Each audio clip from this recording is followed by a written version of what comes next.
الله وبركاته. الحمد لله وكفى والصلاة والسلام على من لا نبي بعد. أعوذ بالله من الشيطان الرجيم. بسم الله الرحمن الرحيم. وإذ قال ربك للملائكة إني جاعل في الأرض خليفة قالوا وتجعل فيها من يفسد فيها ويسفك الدماء إلى آخر الآية.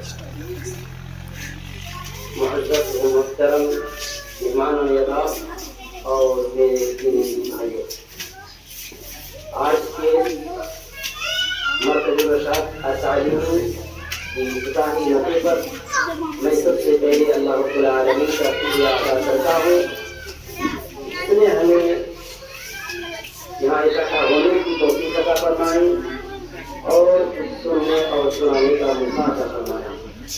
اسی طرح میں اس کے بعد تمام مہمان اعظام کا شکریہ ادا کرتا ہوں جنہوں نے ہماری دعوت پر وسائل کہا، دور و دراز سے سفر طے کرتے ہوئے ہم تک پہنچے۔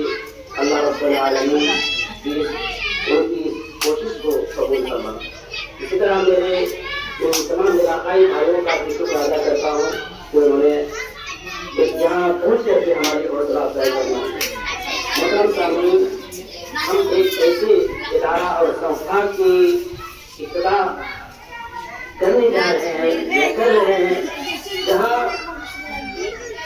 جہالت کو دور کیا جاتا ہے، جہاں روشنی پھیلتی ہے، جہاں سے ہم کو کامیابی کا ایک گوشہ کھلتا ہے اور یہاں کے ذریعے ہم یہاں اس سنستھا کے ذریعے ہم ایسے معلومات حاصل کریں گے جہاں سے ہماری جہالت دور ہوگی۔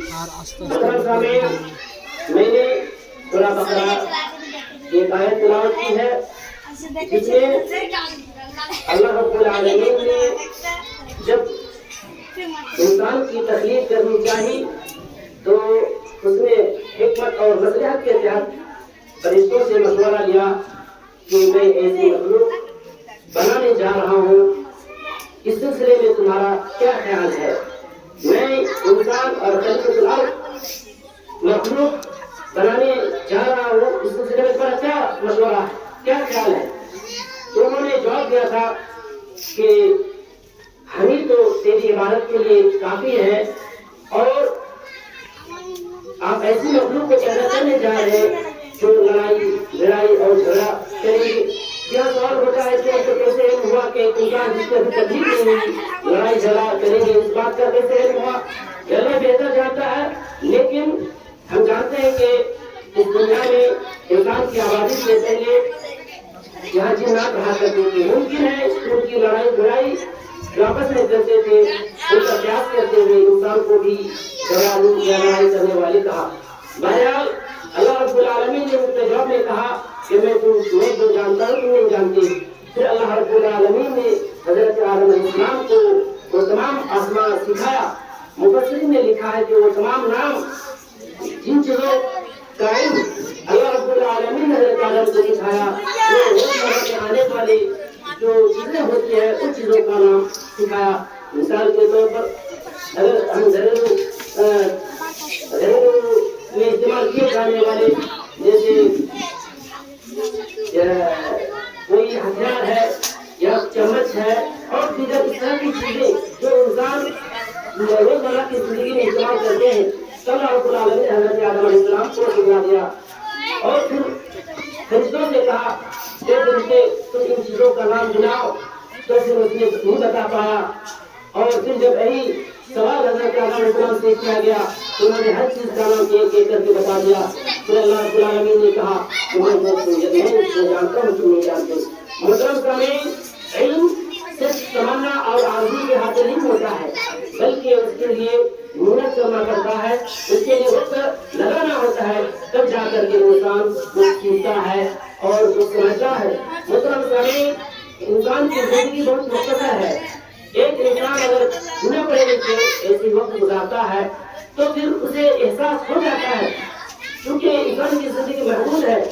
اگر وہ پڑھ لکھ کر کے بہت سی معلومات اس کے بڑھاپا ہونے سے پہلے وہ سیکھ جاتا ہے، تو ایک انسان بنا پڑھے لکھے اگر زندگی گزارتا ہے تو زندگی جوانی گزرتی ہے، پھر بڑھاپا آتا ہے، سب سمجھ میں آتا ہے کہ دنیا ایسی ہوتی ہے، یہ ہوتا ہے، اس کی حقیقت ہے، تب تک اس کی زندگی گزر چکی ہوتی ہے۔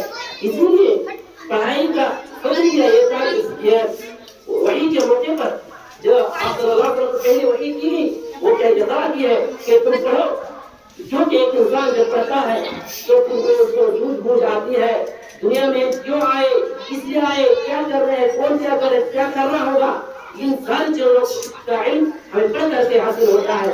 اب ایک انسان جب پڑھ لیتا ہے وقت آنے سے پہلے وہ بہت کچھ جان جاتا ہے تو پھر وہ ٹھوکر کھانے سے بچ جاتا ہے اور وہ اپنے صحیح ایک انسان کی زندگی جس کا رمضان خان کا ایک انسان کی طرح ہو، ایک جانور کی طرح نہ ہو، تو پھر ایک انسان پڑھ لکھ کر کے وہ کچھ سمجھدار ہو جاتا ہے اور پھر اس کی زندگی ایک اچھے انسان کی زندگی گزارتی ہے اور وہ اس طرح دنیا میں بھی کامیاب ہوتا ہے اور آخرت میں بھی کامیاب ہوتا ہے۔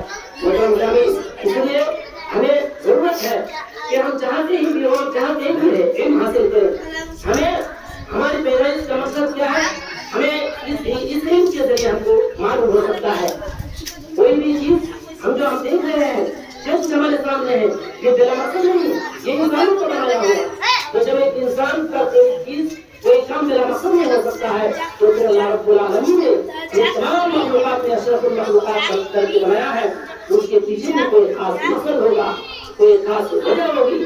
اس ساری چیزوں کا علم جو ہم کو پڑھنے سے ہوتا ہے اور علوم قرآن و سنت کو پڑھنے سے ہوتا ہے۔